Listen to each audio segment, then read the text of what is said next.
Hey there guitar players, it's Anthony here at Cutting Edge Guitar, and in today's lesson I want to talk about 5 very important mistakes that self-taught guitar players make. So let's get right into it.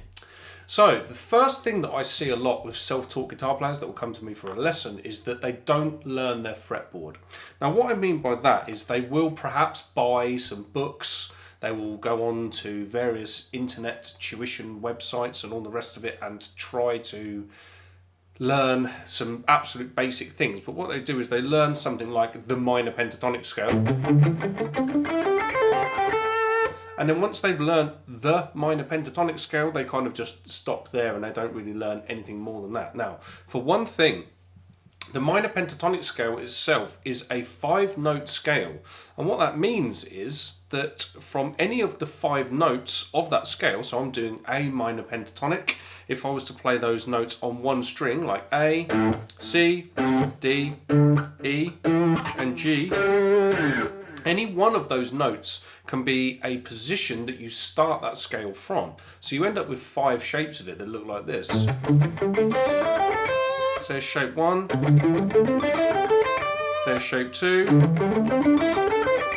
shape 3, shape 4,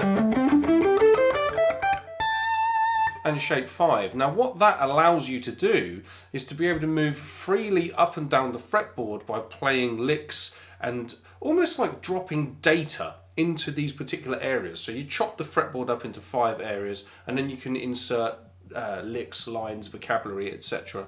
Now that's just with pentatonic playing. There is way more when it comes to scales and all the rest of it. So for example, once you've got past those first 5 notes, the minor pentatonic, you might want to start adding in sounds like this.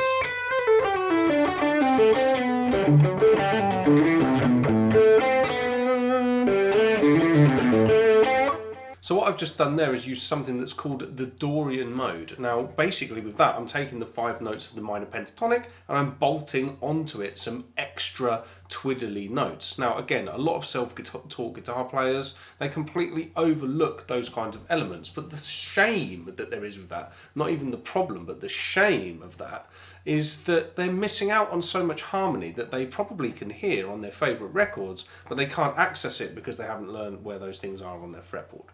So that's point 1. Point 2 is they don't really focus on technique. Now sure, they might learn, how to hold the plectrum and how to get going with it and all that stuff, and they might have heard of hammer-ons and pull-offs. But what I'm saying is that what they don't do is they don't have a specific routine for working on legato-based playing, which is all hammer-ons, pull-offs and all that stuff, or slides. So what they don't do is they don't work very specifically on those areas. And it might be like with your alternate picking, they might go, oh okay, I have a plectrum and I need to move it down, up, down, up, down, but they don't sit and focus on specific exercises like this sort of thing. And unfortunately, not working on those exercises really holds them back. And that's with scalar concepts, let alone working on things like triads. A lot of guitar players find it, especially self-taught guitar players, they find it incredibly difficult to get triads and arpeggios and musical elements like that into their music because they haven't learned where they are on the fretboard, and again, they don't have a technical facility for even being able to implement them. And that comes from not working on specific technical routines, like working on sweep picking. Sweep picking is one particular way that you can implement arpeggios and triads into your music on the guitar. So another thing that I see, this is the third big mistake that I see, is that guitar players that are self-taught, they generally don't work a lot on their improvisation. And what I mean by that is your improvisation is going to be fed by those previous 2 elements. So if you don't know your fretboard and you don't have particularly good technique, you certainly can't start building vocabulary and moving around the fretboard. So what I mean is, for example, if I was to learn a run that is, say, based on the music of, say, Joe Satriani, who's one of my favourite players, it might come out something like this. So let's say if you could learn a run that's like that from a guitar tab, learning how to use that as a part of your improvisation is going to be rather difficult if you're putting on a backing track or something like that from YouTube, and then you're going, well, I don't really understand what scale I could use, I don't understand how everything fits to the chords, I just don't know where I could put that lick or run that I've learned in. So then it ends up not becoming a part of their vocabulary. And again, that's a shame, because they would have the skill to be able to do it perhaps, but they just can't use it. So the next thing that I want to talk about, point 4, is always getting tabs. Now let's say a lot of people that would come to me for a guitar lesson, it might be their live stream to be able to play. Now what they would do with playing a riff like that is they'll go straight to Ultimate Guitar and they'll go and get a guitar tab for it, and they'll just try and learn it from there. Now we have a lot of resources in 2024 for being able to learn your favourite songs, but one of the things that always getting a tab does is it stops you from developing an ear.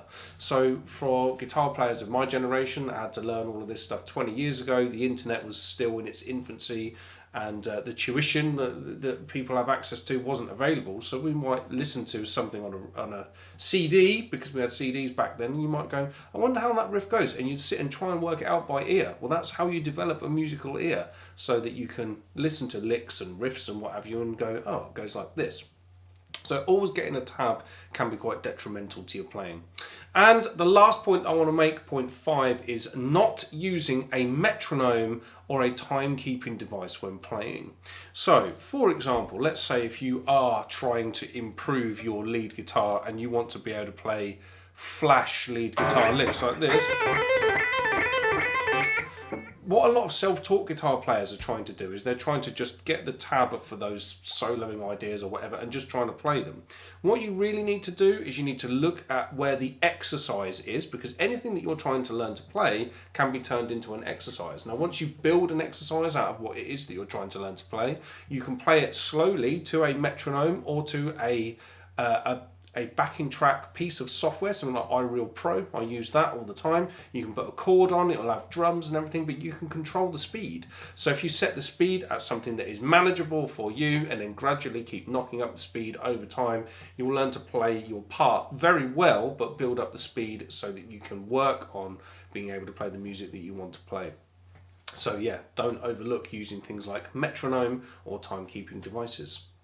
Okay guys, that's it for this lesson. So if you've watched this and you're still thinking, I would love some more help on working out what exactly my problems are as a guitar player right now, I have a free assessment tool that you can take online by using the links in and around this video, or by going to my website or any of the links in my bio or anywhere. There's plenty of links available to the free assessment. You can input your answers to 15 questions. It takes less than 3 minutes to do. Averagely, it's taking people about 1.5 minutes, but it's less than 3 minutes of just answering some simple questions. Once I've seen the data on that, I will give you a free report that tells you exactly what you need to work on right now so that you can start improving and getting better as a guitar player. So check out the links for all of that. I'll see you over there, and I'll see you in another lesson sometime soon. Take care.